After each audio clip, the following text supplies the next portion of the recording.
Assalamualaikum warahmatullahi wabarakatuh. Innal hamdalillah nahmaduhu wa nasta'inuhu wa nastaghfiruh wa na'udzu billahi min syururi anfusina wa min sayyiati a'malina. Man yahdihillahu fala mudhillalah wa man yudlil fala hadiyalah. Asyhadu an la ilaha illallah wahdahu la syarikalah wa asyhadu anna Muhammadan abduhu wa rasuluh. Ya ayyuhalladzina amanu taqullaha haqqa tuqatih wa la tamutunna illa wa antum muslimun. Ya ayyuhan nasu taqu rabbakumul ladzi khalaqakum min nafsin wahidah wa khalaqa minha zawjaha wa batha minhuma rijalan katsiran wa nisaa wattaqullaha alladzi tasaaluna bihi wal arham innallaha kana 'alaikum raqibah. Ya ayyuhalladzina amanu taqullaha wa qulu qawlan sadida yuslih lakum a'malakum wa yaghfir lakum dhunubakum wa may yuti'illaha wa rasulahu faqad faza fawzan 'azima. Amma ba'd, fa inna asdaqal hadits kitabullah wa khairal hadi hadyu Muhammadin sallallahu alaihi wasallam wa syarrul umuri muhdatsatuha wa kulla muhdatsatin bid'ah wa kulla bid'atin dhalalah wa kulla dhalalatin finnar. Ma'asal muslimin ikhwani fillah wa akhwati, bapak-bapak, ibu-ibu, saudara-saudaraku rahimani wa rahmakumullah. Alhamdulillah, segala puji bagi Allah Subhanahu wa taala yang mempertemukan kita kembali di dalam majelis yang mulia ini, di dalam salah satu rumah Allah, di dalam salah satu taman surga Allah yang ada di dunia ini. Semoga Allah Subhanahu wa taala senantiasa menambahkan kepada kita ilmu yang bermanfaat dan al-amal saleh, dan semoga Allah mengumpulkan kita di taman surganya di akhirat kelak. Ma'asal muslimin ikhwani fillah wa akhwati rahimani wa rahmakumullah. Pada kesempatan yang berbahagia ini kita diberi amanah oleh panitia untuk menyampaikan tema tingkatan Islam yang tertinggi. Sahih? Taib. Apakah tingkatan Islam yang tertinggi itu? Apakah kalau sudah tingkat ma'rifat? Apakah kalau sudah jadi wali majdub yang tidak berakal? Apakah tingkatan Islam yang tertinggi itu kalau sudah menguasai bahasa Suryani? Jawabannya tidak sama sekali. Jawaban yang benar, apa tingkatan Islam yang tertinggi adalah apa yang dikatakan oleh Rasulullah SAW dalam hadis yang masyhur, yaitu hadis Jibril. Ada yang hafal enggak? Ini adalah hadis yang dinamakan oleh para ulama dengan Ummus Sunnah. Kalau kita mengenal dalam Al-Quran ada Ummul Quran, yaitu apa? Al-Fatihah. Intisari Al-Quran ada pada surat Al-Fatihah, makanya dinamakan Ummul Quran. Demikian pula hadis Rasul ada yang digelari dengan Ummus Sunnah, induknya hadis, induknya sunnah, yaitu hadis Jibril.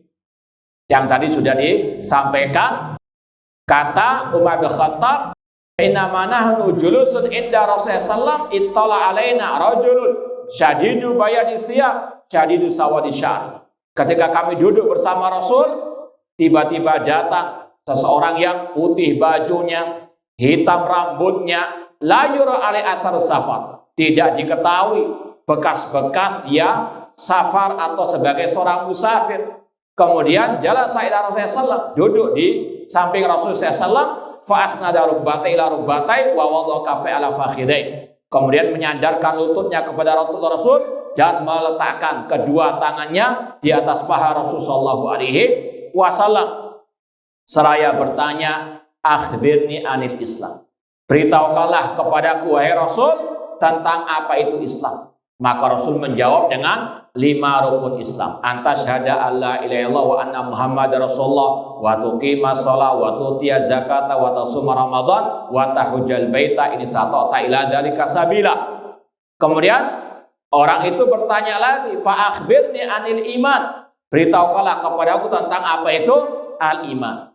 Rasul menjawab, antum minabillah wa malaikati wa kutubi wa rusuli wal yaumil akhir wa antum minabil qadar khairi wa syarri. 6 rukun al-iman. Ini tingkatan Islam. Yang pertama, Islam itu sendiri dengan 5 rukunnya. Tingkatan yang lebih tinggi lagi, al-iman dengan 6 rukunnya. Kemudian Rasul ditanya, fa akhbirni anil ihsan. Apa itu al-ihsan? Maka Rasul menjawab, anta budallah ka'annaka tarah fa illam takun tarah fa innahu yarak. Al-ihsan adalah engkau beribadah kepada Allah seolah-olah engkau melihat Allah, dan jika engkau tidak bisa melihat Allah, yakinilah Allah melihatmu.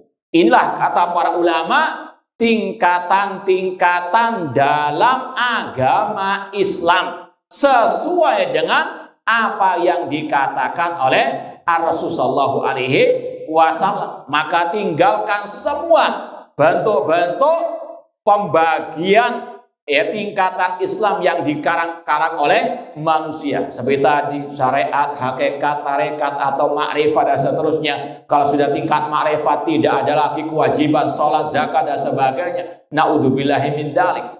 Ini jelas menyelisihi ajaran Rasulullah SAW. Ma'asal muslimin ikhwani fillah wa akhwati rahimani wa rahimakumullah. Sekali lagi berdasarkan hadis Jibril ini, kata para ulama, Islam ada 3 tingkatan. Yang pertama al-Islam, al-iman dan al-ihsan.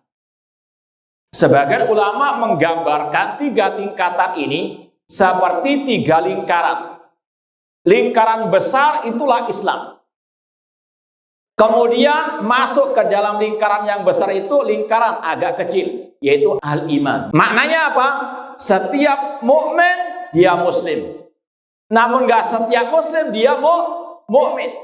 Ya, kalau istilah pendidikan dalam kita kan, kalau orang itu sudah SMP pasti dia sudah apa? SD. Yang SD nggak mesti dia sudah apa? SMP. Demikian pula setelahnya adalah apa? Yang SMA. Kalau sudah SMA berarti sudah lewat SD dan apa? SMP. Demikian pula di sini, setiap mukmin dia muslim. Namun nggak setiap muslim dia apa? Mukmin. Dan inilah yang Allah firmankan dalam surat Al-Hujurat. Qalatil a'rabu amanna qul lam tu'minu walakin qulu aslamna walamma yadkhulul imanu fi qulubikum.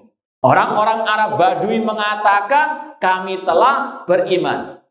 Qalatil arabu amanna, kami telah beriman. Allah membantah, qul lam tu'minu, kalian masih belum sampai tingkatan al-iman. Kenapa? Walamma yadkhulul imanu fi qulubikum. Karena iman dengan usulnya, rukun-rukunnya, dengan syu'abul iman, cabang-cabang keimanannya belum sempurna dalam diri kalian. Walamma yadkhulul imanu fi qulubikum. Ini menunjukkan sekali lagi, setiap mukmin muslim, namun enggak setiap muslim adalah apa? Mukmin. Kemudian lingkaran yang lebih kecil lagi, yang ketiga, lingkaran al-ihsan. Setiap yang muhsin pasti dia mukmin, pasti dia muslim, namun enggak setiap muslim muhsin, enggak setiap mukmin dia adalah muhsin. Paham ya? Lingkaran besar tadi adalah apa? Pertama al-Islam. Ketika orang itu sudah menyempurnakan cabang-cabang keimanan, sudah betul-betul kokoh rukun-rukun imannya, meningkat kepada al-iman, mukmin. Ya. Kemudian ketika dia sudah melaksanakan 5 rukun Islam, melaksanakan rukun-rukun iman dengan cabang-cabangnya dengan sempurna, sampai tingkatan al-ihsan, yaitu betul-betul beribadah kepada Allah seolah-olah dia melihat Allah Subhanahu wa taala. Ini poin yang pertama yang wajib kita pahami, tingkatan dalam Islam, iman dan apa? Al-ihsan. Kemudian poin yang kedua yang ingin kita sampaikan tentang makna al-ihsan secara bahasa maupun secara istilah hadis tadi. Kata para ulama, al-ihsan maknanya itqanus syai' wa itmamuhu. Al-ihsan itu artinya menyempurnakan sesuatu atau melakukan sesuatu secara maksimal, ya, secara totalitas dengan baik dan benar. Itu namanya al-ihsan. Ini secara apa? Istilah bahasa. Maka kita beralih kepada istilah asy-syar'i. Sebagaimana kata Rasul tadi, definisi al-ihsan adalah anta'budallah. Ya, kita mau bahas ya sedikit demi sedikit definisi Rasul di sini. Anta'budallah. Tingkatan Islam yang paling tinggi itu tetap melaksanakan ibadah kepada Allah. Ya, bukan seperti tadi istilah orang-orang tersebut ketika sudah sampai tingkat yang paling tinggi ma'rifat, gugur semua kewajiban. Kenapa kok nggak sholat, Pak? Iya, saya sudah ma'rifat, nggak sholat sudah. Ya, atau dia itu wali sampai dia nggak sholat, kenapa? Akalnya sudah apa? Sudah hilang. Na'udzubillahi min dzalik. Siapa mau ya menjadi wali gila? Ya, na'udzubillahi min dzalik. Wali Allah sebagaimana kata Allah, alladzina amanu wa kanu yattaqun. Mereka-mereka yang beriman, yang bertauhid dan yang bertakwa kepada Allah. Namanya bertakwa tentunya berakal. Orang sholat syaratnya berakal. Gimana dikatakan wali Allah kalau dia tidak berakal? Oh, dia itu wali Allah. Kenapa? Dia punya karomah. Apa karomahnya? Dia berani telanjang bulat di siang malam. Ya, di tengah jalan. Na'udzubillahi min dzalik. Inilah ya dunia penuh dengan keajaiban. Sebagaimana kata seorang penyair Arab, Allah akhara mautati fata'akhartu hatta ra'aitu minaz zamani ajaiba.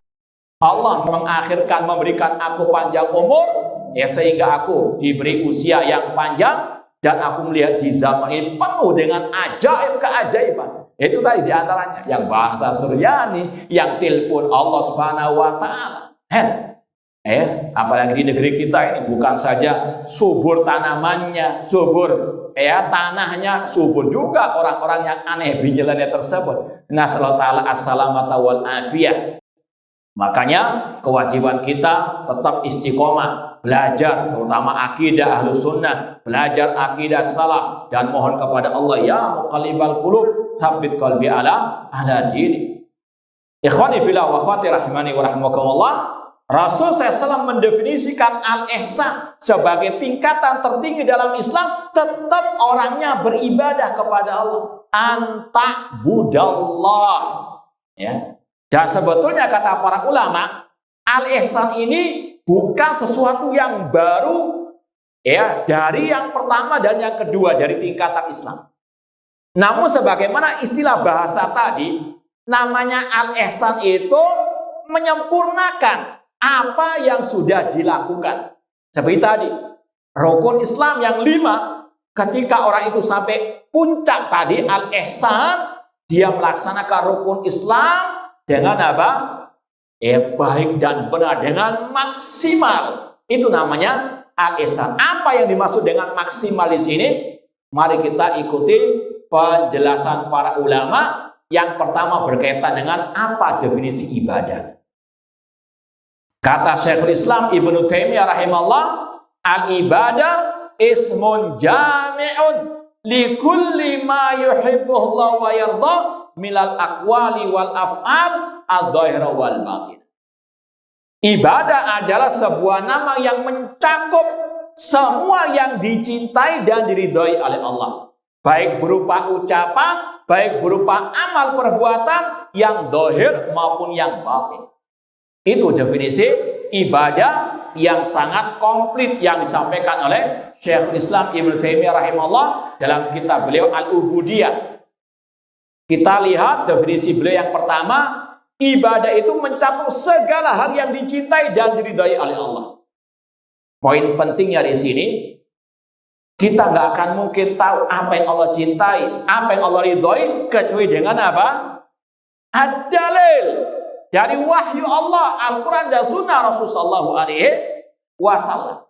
Itu poin pentingnya.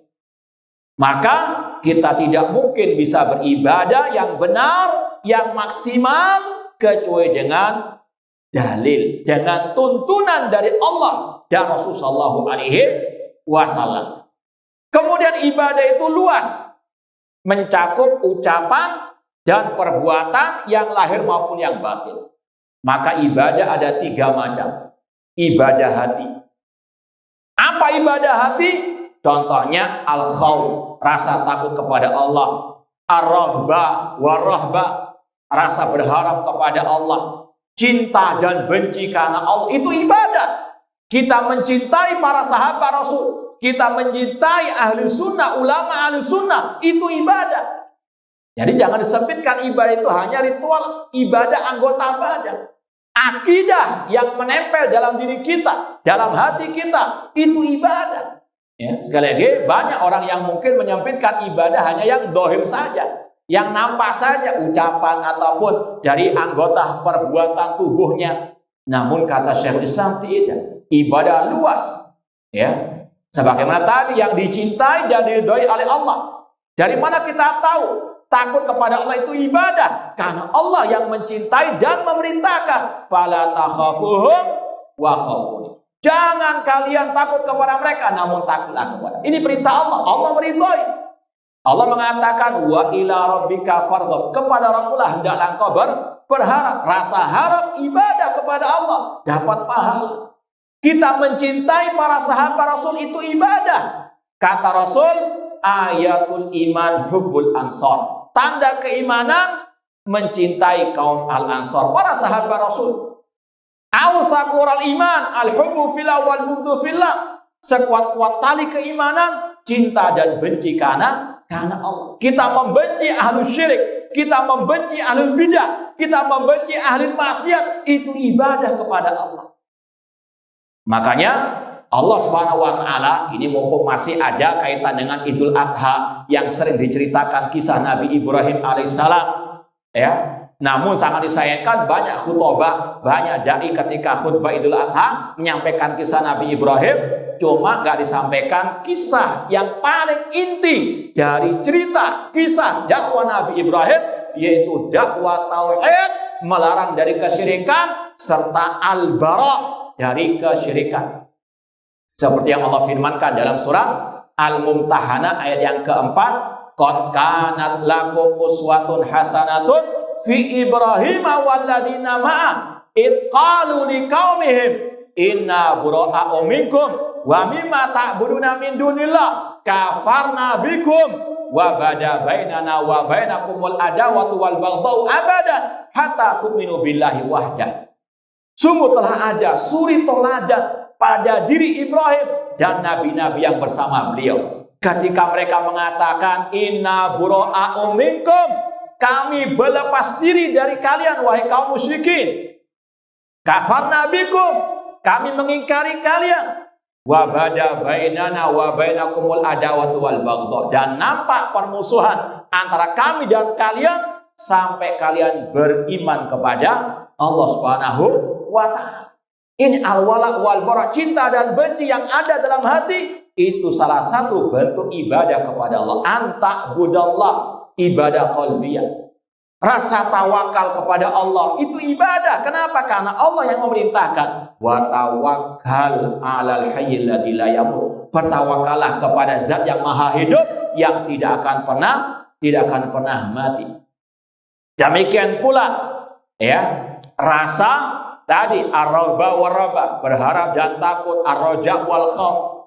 Ini sebagian ya adalah ibadah yang sangat mulia. Kemudian ibadah yang kedua, ibadah ya al-lisan, al-aqwal. Apa di antaranya? Membaca Al-Qur'an, berzikir kepada Allah Subhanahu wa taala, tentunya dengan zikir yang diajarkan Rasulullah SAW. kita watawassabil haq watawassabil sabr, kita menyampaikan nasihat kebenaran. Ini adalah semuanya bentuk ibadah kepada Allah Subhanahu wa taala. Kemudian yang ketiga, ibadah anggota badan. Kita sholat, sujud, rukuk, ibadah kepada Allah Subhanahu wa taala.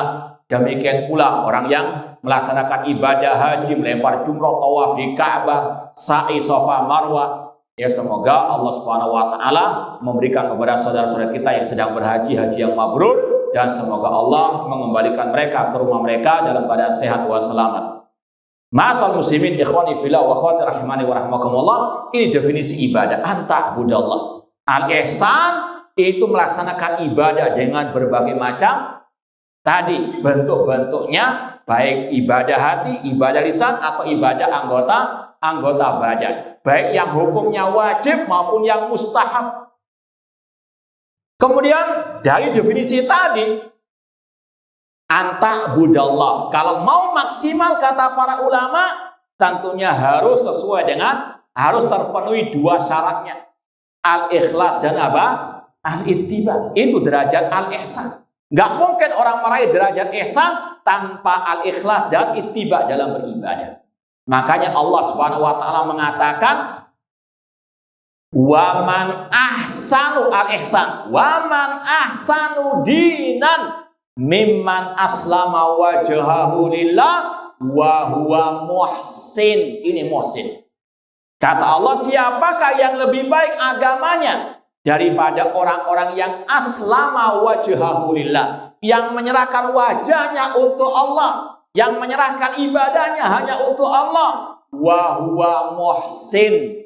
Apa arti muhsin dalam ayat ini? Yaitu beribadah mengikuti ajaran Rasulullah sallallahu alaihi wasallam, ittiba kepada sunnah Rasulullah sallallahu alaihi wasallam. Ini derajat tinggi dalam Islam, anta'budallah, ibadah kepada Allah dengan berbagai macam bentuk ibadah tadi, dengan ikhlas dan ittiba. Makanya Allah juga berfirman dalam awal surat Al-Mulk, alladzi khalaqal mauta wal hayata liyabluwakum ayyukum ahsanu amala. Ahsana, ihsan.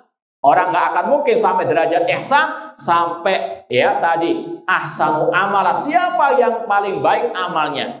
Kata Fudail bin Iyad rahimahullah, seorang ulama salaf, arti ahsanu amala akhlasuhu wa aswabuhu. Al amal in kana khalisan wa lam yakun sawaban lam yuqbal. Amal kalau ikhlas namun tidak benar, tidak akan diterima.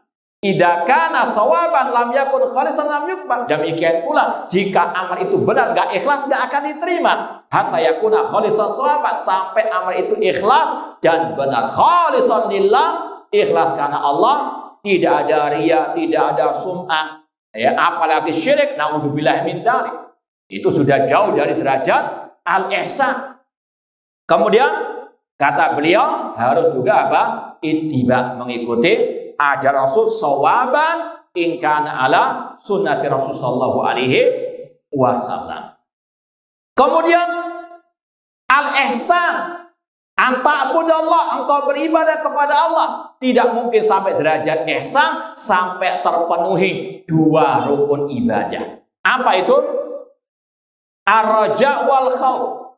Ada dua syarat diterimanya amal ibadah, ada dua rukun ibadah. Apa dua rukun ibadah? Ar-raja wal khauf.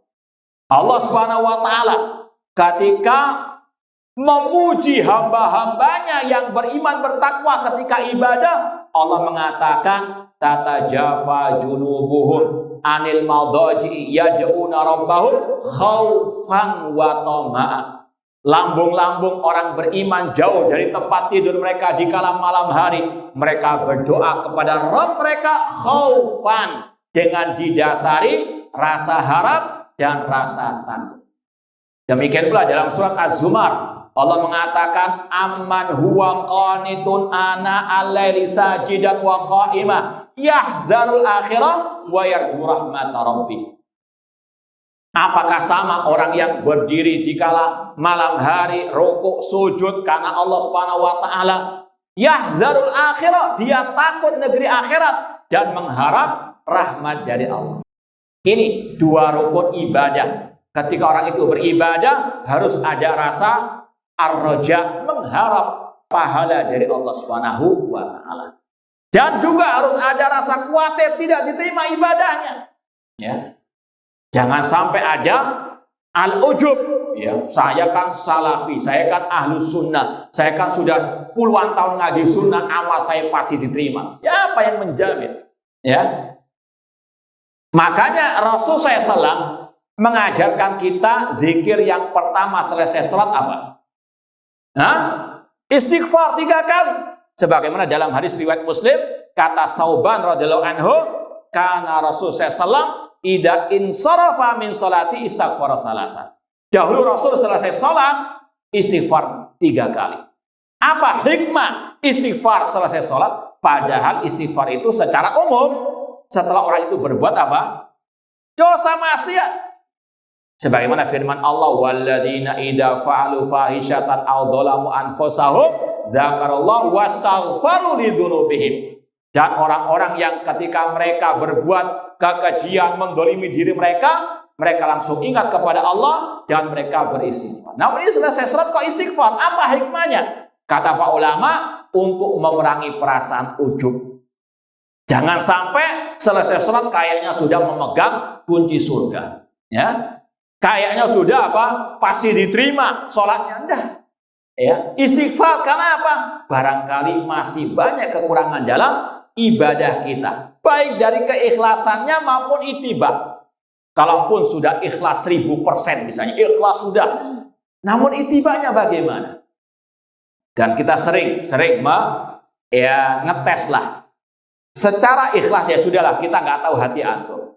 Cuma secara dohir, contoh sholat misalnya, ya. Masalah sholat, antum apakah betul ittiba? Dari mulai usolli atau apa? Dari mulai apa? Takbiratul ihram. Nggak ada usolli atau yang lainnya. Mulai takbiratul ihram sampai salat. Sudahkah ittiba kepada sunnah Rasul? Jangankan masalah prakteknya ya, teorinya saja. Sudahkah antum khatam belajar sifat salat Nabi dari takbiratul ihram sampai salat? Sudah khatam? Ini teori saja, kita masih belum apa? Belum sempurna. Sudahkah kita khatam misalnya ngaji kitab salat oleh Imam Bukhari dalam Sahihnya, Imam Muslim dalam Sahihnya, atau paling tidak sifat salat Nabi Syekh Albani, Syekh Abdul Aziz bin Bas. Itu secara teori. Sudahkah kita khatam membacanya? Membacanya tok sudah. Sudahkah khatam? Coba angkat tangan yang khatam. Tawadhu ya. Ya, nggak mau riya, tayyib labas. Kalaupun seandainya, ya Ustaz, saya sudah baca sampai 10 kali Ustaz. Paham nggak? Ya, kan baca nggak mesti apa? Contoh, jangankan kita, ada salah satu murid Syekh Albani rahimahullah. Pernah sholat di samping Syekh Albani. Pada waktu tahiyatul akhir, dia menggerakkan jarinya demikian. Ditegur oleh Syekh Albani. Siapa yang ngajarin itu dia? Apa dalilmu? Ya sang murid kaget. Karena apa? Loh, ana ini baca dari kitabmu ya Syekh. Sifat sholat Nabi. Kata Syekh, bukan begitu caranya. Namun apa? Tidak terlalu keranggak sampai naik turun begitu. Itu namanya ar-rafa wal khot, kata Syekh. Ya, namun apa? Ya, demikian tidak terlalu. Itu murid Syekh Albani yang paham bahasa Arab, yang senior dari murid Syekh Albani, sudah baca, sudah khatam, itu pun masih apa? Apalagi kita. Paham ya? Maka sekali lagi, ini orang yang mau tingkatan ihsan dalam beribadah, anta'budallah, harus diiringi rasa al-khauf war raja. Jangankan kita, Khalilullah, kekasih Allah, Nabi Ibrahim alaihissalam, setelah membangun Ka'bah masih berdoa kepada Allah. Rabbana taqabbal minna. Ya Allah, terimalah ibadah kami. Nabi Ibrahim Khalilullah. Maka harus ada al-khauf war raja. Anta'budallah. Engkau beribadah kepada Allah. Harus sekali lagi terpenuhi 2 syaratnya tadi, ikhlas wal ittiba, dan harus diiringi dengan ar-raja wal khauf. Jangan sampai sebagaimana ya statement sebagian orang, ya Allah, kalau aku beribadah kepadamu hanya mengharap surgamu, jangan engkau masukkan aku ke dalam surgamu. Ya Allah, kalau aku beribadah kepadamu hanya karena takut nerakamu, masukkanlah aku ke nerakamu. Kalau dikabulkan, baru tahu rasa. Na'udzubillah min dzalik. Ini Allah memuji orang-orang yang beriman bertakwa ketika ibadah khaufan wa tama. Nabi Ibrahim masih berharap ya pahala dari Allah, diterima amal ibadahnya. Rasul berdoa ya, Allahumma inni as'aluka al-jannah wa ma qarraba ilaiha min qawlin aw amal. Rasul mohon kepada Allah surga. Kok ini enggak mau berharap surga? Na'udzubillahi min dzalik. Makanya ada ungkapan dari ulama, man abadallah birraja'i wahda fahuwa murji'un. Barang siapa beribadah kepada Allah hanya modal berharap saja, dia pengikut kelompok murji'ah. Wa man abadallah bil khaufi wahda fahuwa kharijiyun. Barang siapa beribadah kepada Allah hanya dengan rasa takut saja, dia pengikut khawarij. Wa man abadallah bil hubbi wahda fahuwa zindiq. Barang siapa beribadah kepada Allah hanya karena cinta saja, maka dia zindiq. Kemudian kata ulama salaf tersebut, wa man abadallah bil hubbi war raja wal khauf fahuwa mu'minun muwahhid. Barang siapa beribadah kepada Allah dengan rasa cinta, rasa harap dan rasa takut, maka dialah orang mukmin yang bertauhid. Ya, maka ini dua rukun ibadah kalau mau ditambah tadi dengan al-mahabbah, rasa cinta kepada Allah Subhanahu wa taala. Ini anta budallah ya, harus kita pahami macam-macam ibadah, dua syarat diterimanya amal ibadah, dua rukun ibadah agar kita betul-betul sampai tingkatan al-ihsan. Kemudian anta budallah, ibadah hanya kepada Allah. Ini yang kita sampaikan tadi, nggak mungkin orang itu sampai derajat wali, sampai derajat al-ihsan, kecuali betul-betul beribadah hanya kepada Allah. Alladzina amanu, yang betul-betul murni tauhidnya, betul-betul murni iyyaka na'budu wa iyyaka nasta'in. Alladzina amanu wa lam yalbisu imanahum bidzulmin. Orang-orang yang beriman dan tidak mencampur adukan iman mereka dengan kesyirikan, baik syirik besar maupun syirik kecil. Ini anta budallah, engkau beribadah kepada Allah Subhanahu wa ta'ala. Wa'budullah wa la tusyriku bi syai'a. Engkau beribadah kepada Allah dan tidak berbuat syirik kepada Allah. Enggak mungkin sekali lagi orang itu sampai tingkatan tertinggi dalam Islam, sampai dia betul-betul memurnikan ibadahnya hanya kepada Allah Subhanahu wa ta'ala. Kemudian kata Rasulullah SAW, al-ihsan anta budallah ka'annaka tarah. Seolah-olah engkau melihat Allah. Kalau kata Syekh Muhammad bin Shalih Al-Utsaimin, ini tingkatan ihsan yang pertama. Beribadah kepada Allah dengan al-hub wasyauq, dengan rasa cinta dan rasa rindu kepada Allah Subhanahu wa ta'ala. Ka'annaka tara, seolah-olah engkau melihat Allah.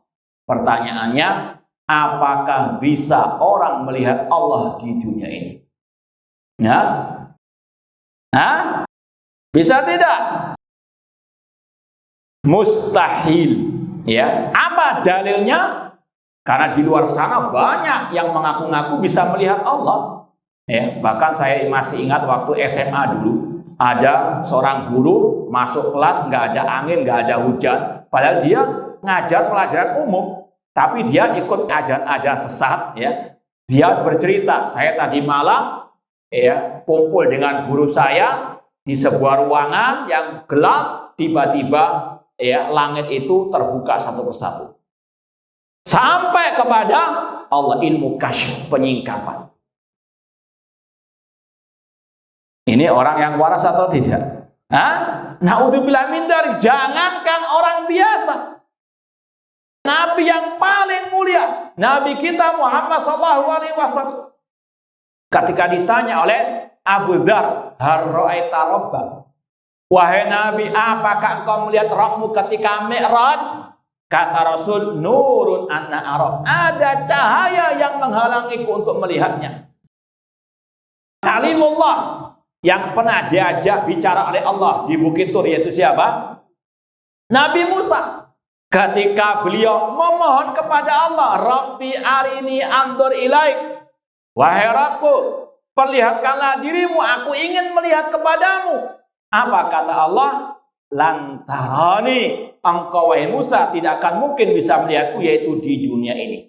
Walakin andur ilal jabali. Namun lihatlah kepada gunung itu. Fa in istaqarra makanahu fasawfa tarani. Kalau gunung itu masih kokoh, engkau akan bisa melihatku. Falamma tajalla rabbul jabal ja'alahu dakka. Ketika Allah menampakkan dirinya kepada gunung itu, hancur gunung tersebut. Kalau gunung yang kokoh terbuat dari batu-batu yang besar, hancur, apalagi manusia yang hanya terdiri daripada daging dan tulang saja. Ya, dan dalam hadis yang lain, dalam hadis yang lain, Rasul mengatakan hijabuhu an-nur. Hijabnya Allah itu adalah cahaya. Lau kasyafahu la ahraqa subuhatu wajhihi mantaha ilai basaruhu min khalqihi. Seandainya Allah singkapkan hijabnya, maka cahaya wajahnya akan membakar semua yang dilihat oleh penglihatannya dari makhluk-makhluknya. Di dunia mustahil orang bisa melihat Allah. Makanya Rasul mengatakan ka'annaka tara, seolah-olah engkau melihat Allah Subhanahu wa ta'ala. Atau dalam ungkapan para ulama, yaitu dengan betul-betul menanamkan dalam hati bahwasanya dia betul-betul dekat dengan Allah, dengan dia betul-betul paham tauhid asma wa sifat. Makanya Allah mengatakan innama yakhshallahu min ibadihi ulama. Orang yang paling takut kepada Allah dari hamba-hambanya para ulama. Kata Al-Imam Ibnu Qayyim, man kana a'raf billah kana minhu akhwaf. Orang yang paling mengenal Allah, maka dialah yang paling takut kepada Allah. Ditanamkan dalam hatinya apa? Ma'rifatullah, lewat nama-nama dan sifat-sifat Allah. Maka ka'annaka tara, seolah-olah engkau melihat Allah. Ini seolah-olah, nggak mungkin ada yang bisa melihat Allah. Bahkan Rasul juga bersabda, lan yara ahadun minkum rabbahu hatta yamut. Tidak ada seorang pun dari kalian bisa melihat Rabbnya sampai dia mati. Dan Imam Al-Barbahari rahimahullah dalam kitab beliau Syarhus Sunnah mengatakan, man za'ama anna ahadan ra'a rabbahu faqad kafara. Barang siapa yang mengklaim ada seseorang bisa melihat Allah di dunia dalam keadaan terjaga, maka dia kafir. Kenapa? Karena dia mendustakan ayat tadi tentang Nabi Musa, lan taroni. Adzan dulu ya. Baik, insyaallah kita lanjutkan ba'dal adzan. Baik, ikhwani fillah wa akhwati rahimani wa rahmakumullah, kita lanjutkan lagi sabda Rasul sallallahu al-ihsan an ta'budallah ka'annaka tarah. Engkau beribadah kepada Allah seolah-olah engkau melihat Allah. Kita sudah sampaikan di dunia mustahil ada yang bisa melihat Allah Subhanahu wa ta'ala. Bahkan Imam Al-Barbahari tadi menvonis orang yang mengaku ada seseorang bisa melihat Allah di dunia dalam keadaan terjaga, maka dia telah kafir. Adapun di surga, maka Allah akan dilihat oleh orang-orang yang beriman. Dalilnya banyak dari ayat, dari hadis Rasulullah SAW. Bahkan hadisnya mutawatir kata para ulama. Ayatnya berbunyi, wujuhu yawma'idin nadhirah ila rabbiha nadhirah. Wajah-wajah orang beriman berseri-seri pada hari kiamat. Ila rabbiha nadhirah. Kepada Rabbnya lah mereka melihat. Ini adalah apa? Dalil Allah dilihat oleh orang-orang yang beriman di hari kiamat di surga. Demikian pula lilladzina ahsanul husna wa ziyadah. Bagi orang-orang yang berbuat al-ihsan, mereka mendapatkan al-husna, kata Rasul, al-jannah, surga Allah, wa ziyadah, dan tambahannya melihat kepada wajah Allah, kata Rasul sallallahu alaihi wasallam. Kemudian juga Allah mengatakan, kalla innahum ar-rabbihim yawma idzin lamahjubun. Sekali-kali tidak, mereka orang kafir terhijabi dari Rabb mereka. Kata Imam Syafi'i, jika orang kafir terhijabi dari melihat Allah dalam keadaan Allah murka kepada mereka, maka itu menunjukkan orang beriman melihat Allah dalam keadaan Allah ridho kepada mereka.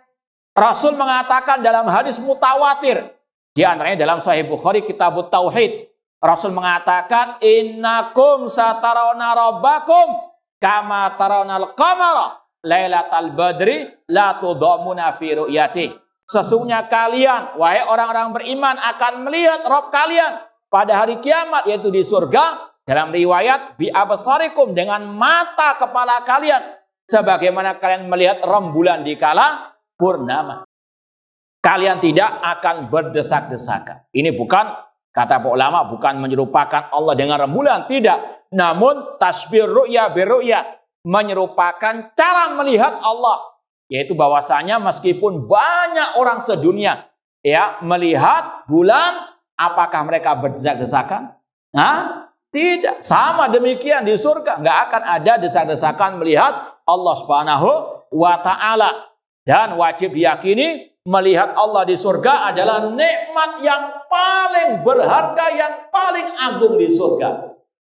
Sebagaimana kata Rasul dalam hadis riwayat Muslim dari Suhaib radhiyallahu taala anhu, Rasul bersabda, Allah berfirman kepada penghuni surga, ala azidukum syai'an, apakah aku mau menambahkan kepada kalian sesuatu dari kenikmatan di surga? Kata para penghuni surga, alam tubai wujuhana, ya Allah, bukankah engkau menjadikan wajah kami berseri-seri? Alam tudkhilnal jannah, bukankah engkau telah memasukkan kami ke dalam surga? Wa tunjina minan nar, dan engkau menyelamatkan kami dari api neraka.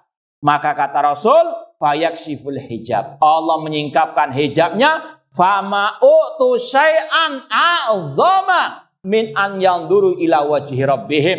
Kata Rasul, tidaklah mereka diberi kenikmatan yang lebih agung di surga daripada mereka melihat kepada wajah Rabb mereka. Semoga Allah Subhanahu wa Ta'ala menganugerahkan kepada kita kenikmatan melihat wajahnya di surga kelak.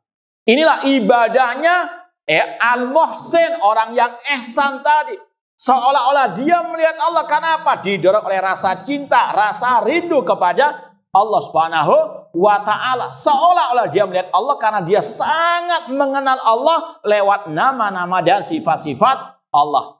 Makanya kalau kata para ulama, kalau antum pelajari pembahasan tadi, orang beriman melihat Allah dari kiamat, ini pembahasannya bersambung dengan pembahasan tentang tauhid asma wa sifat. Kenapa demikian? Karena inilah balasan bagi orang-orang yang betul-betul paham tauhid asma wa sifat, yang betul-betul mengenal Allah lewat nama dan sifatnya, dan dia betul-betul anta budallah ka'annaka tara.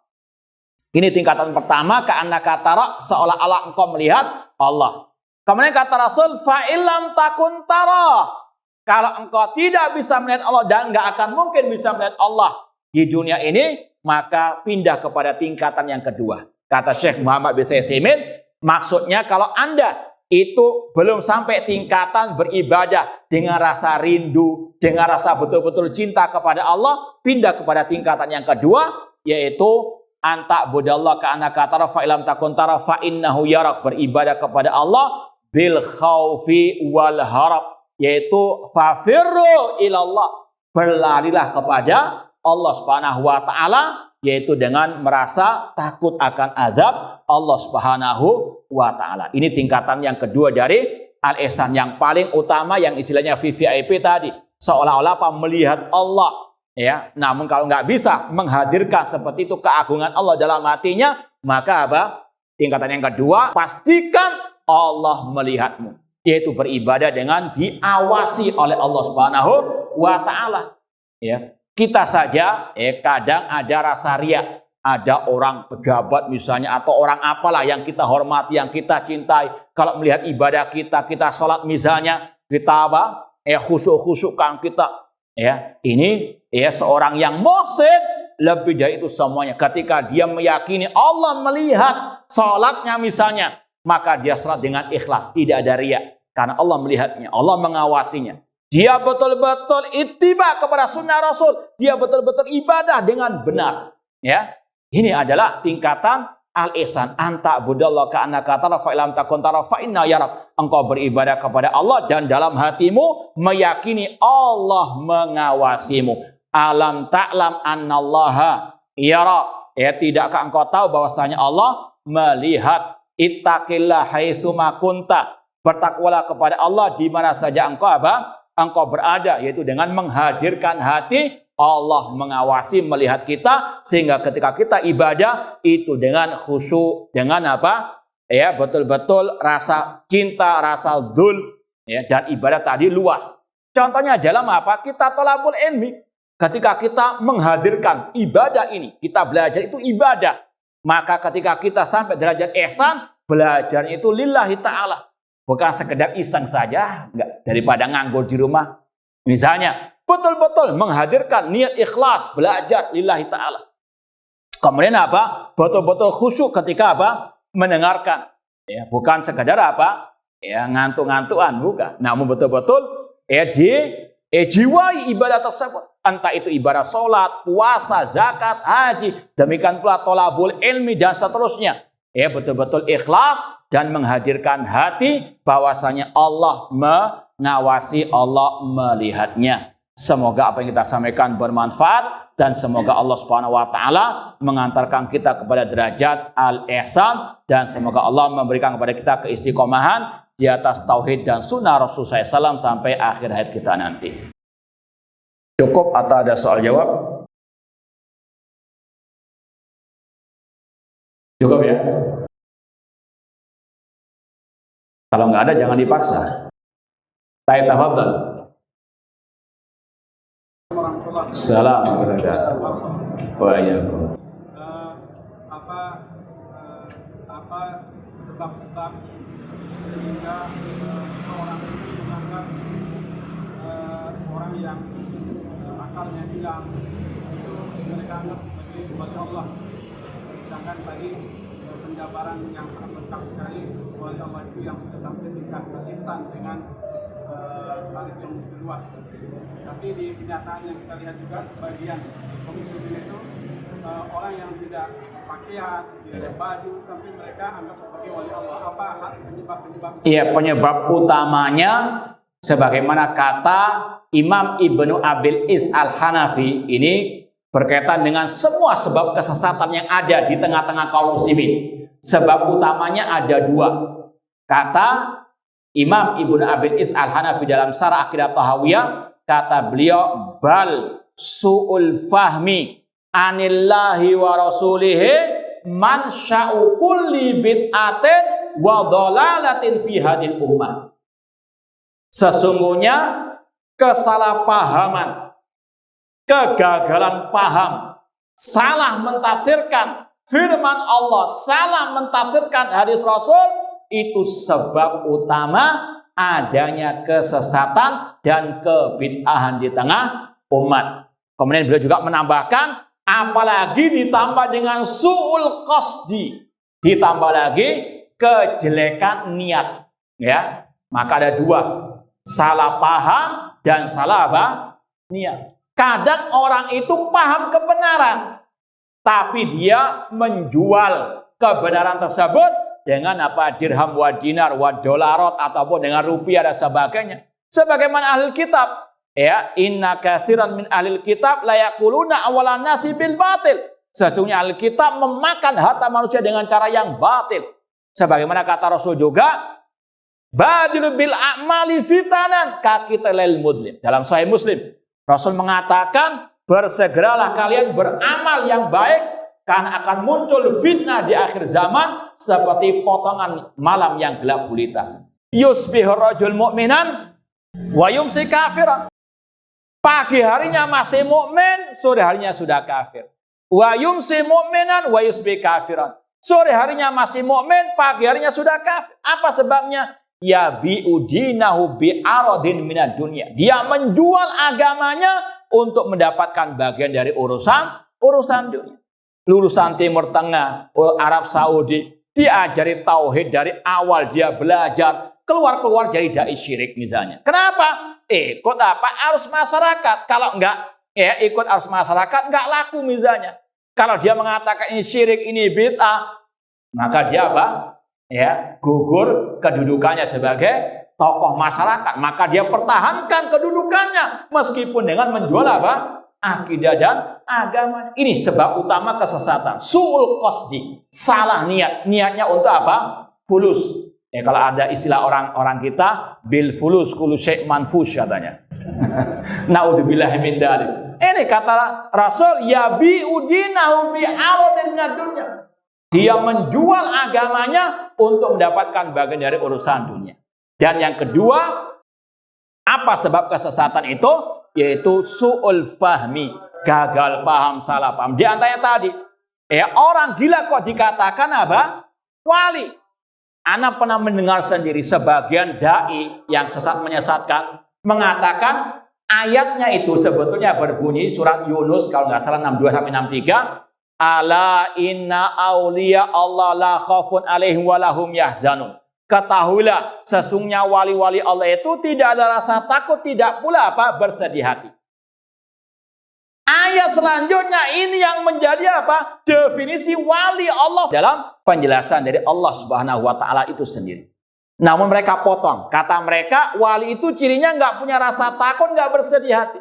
Buktinya apa? Yaitu tadi telanjang bulat di siang hari, nggak takut dia, nggak malu dia. Ya gimana takut, gimana malu yang sudah apa gila. Paham ya? Itu kata mereka fala khaufun alaihim wa lahum yahzanun. Mereka tidak meneruskan ayatnya. Siapa wali Allah? Alladzina amanu wa kanu yattaqun. Itu definisi wali Allah di dalam Al-Qur'anul Karim. Apalagi kalau kita tambahkan yang Rasul sebutkan dalam hadisul wali dalam Sahih Bukhari. Allah berfirman, "Man adali waliyan faqad adantu bil harbi." Barang siapa memusuhi wali-waliku, aku akan mengumumkan perang kepadanya. Siapa wali Allah? Wa ma taqarraba ilayya abadi bi syai'in ahabba ilayya mimma iftaratu alaih. Tidaklah hambaku mendekatkan dirinya kepadaku dengan sesuatu yang lebih aku cintai daripada yang aku wajibkan kepadanya. Ini ciri wali Allah melaksanakan yang wajib. Bukan apa? Tadi gimana mau beribadah wong telanjang bulat di siang hari. Naudzubillahi min dzalik. Kemudian yang mengatakan kalau sudah tingkat ma'rifat, nggak ada kewajiban sholat, nggak ada kewajiban ibadah. Mereka juga pakai ayat. Yaitu firman Allah, wa'bud rabbaka hatta ya'tiyakal yakin. Beribadahlah kepada Rabbmu sampai datangnya keyakinan. Kalau sudah yakin, ya sudah gugur kewajiban. Ini gagal pahamnya mereka. Padahal hatta ya'tiyakal yakin, kata ulama tafsir, al-maut. Kalau sudah mati, baru terputus apa? Ibadah. Itu kegagalan paham dalam mentafsirkan apa? Ayat-ayat Al-Quran. Ayat Al-Quran di otak-atik terserah hawa nafsunya. Makanya Allah melarang seorang muslim duduk di majelisnya alil bid'ah karena mereka mengotak-atik ayat-ayat Al-Quran. Sebagaimana Allah berfirman, wa qad nazzala alaikum fil kitabi an idza sami'tum ayatillah yukfaru biha wa yustahza'u biha fala taqudu ma'hum. Telah diturunkan atas kalian di dalam Al-Quran. Apabila ayat-ayat Allah dikufuri, ayat-ayat Allah diperolokkan, diotak-atik sesuai dengan akal dan hawa nafsunya, fala taqudu ma'hum. Jangan duduk bersama mereka. Paham tuh?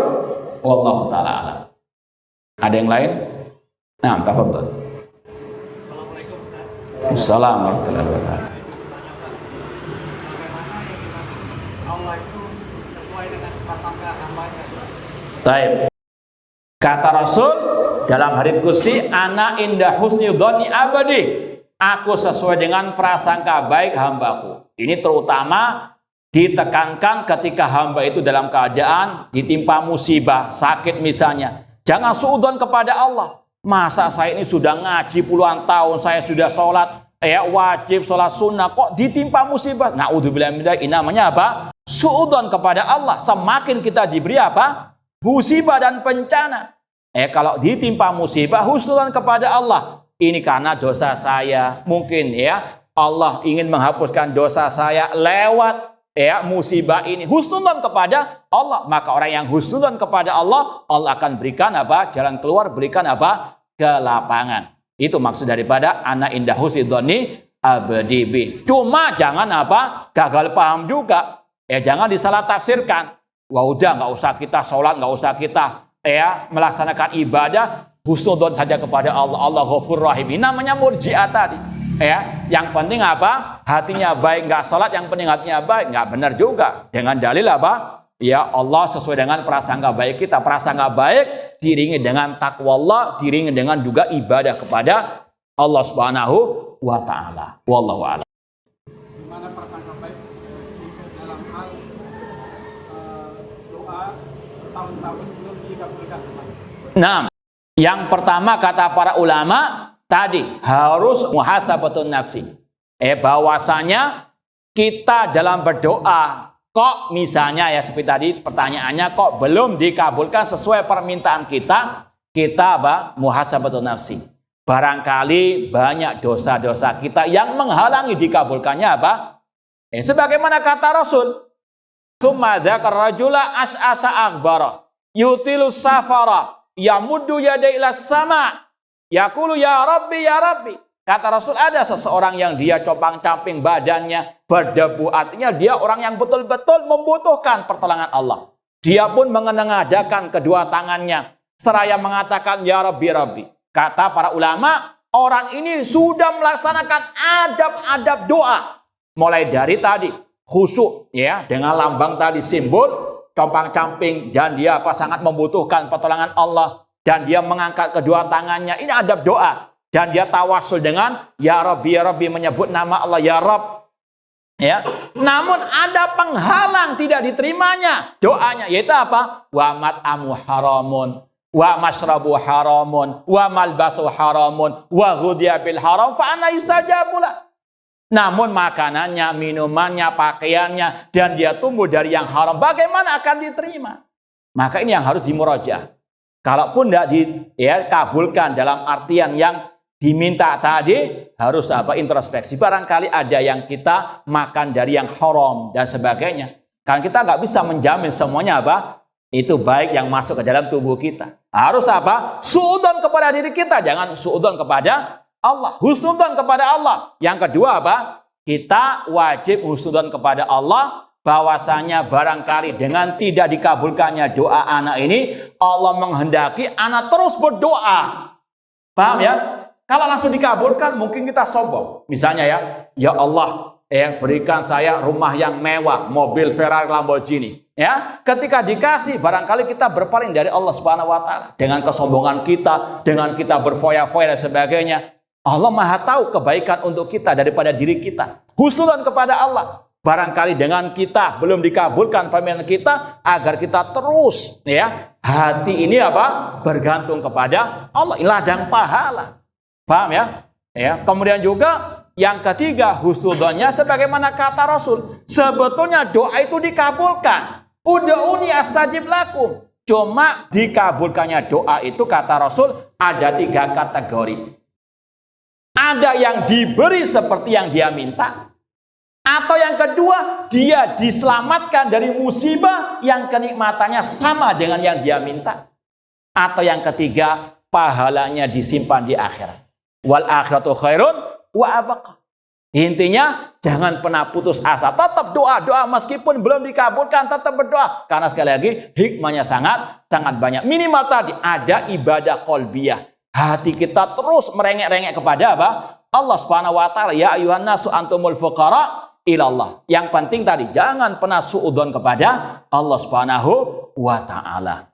La yus'alu amma yaf'alu wa hum yus'alun. Allah tidak boleh ditanya kenapa Allah berbuat demikian, namun manusia yang akan ditanya oleh Allah Subhanahu wa Ta'ala. Gimana, cukup atau lanjut? Boleh? Boleh katanya. Hadal.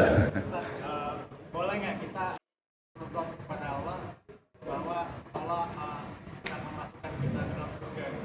Ya, kalau dalam artian mengharap, ini rahmatullah wasi'ah, Namun jangan sampai rasa husnudzon tadi seperti yang kita sampaikan, sampai kita kebablas, sampai kita meremehkan dosa, sampai kita meremehkan untuk tidak beribadah kepada Allah dengan husnudzon tadi. Makanya tadi ada 2, ar-raja wal khauf. Rasa harap ini husnudzon kepada Allah, namun harus diiringi dengan al-khauf. Kalau kita roja terus, berharap terus, kita meremehkan dosa, Allah Ghafur Rahim ya. Allah Subhanahu wa taala rahmatnya wasi'ah.